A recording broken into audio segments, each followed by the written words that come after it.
น่าไส้ด้วยอันนี้อร่อยมากพี่มะม่วง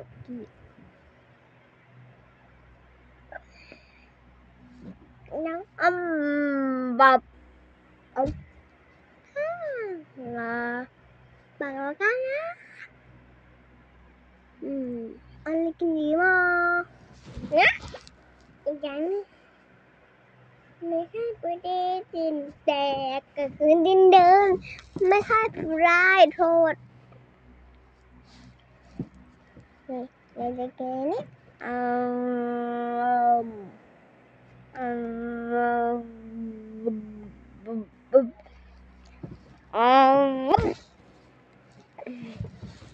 จะไม่ถูก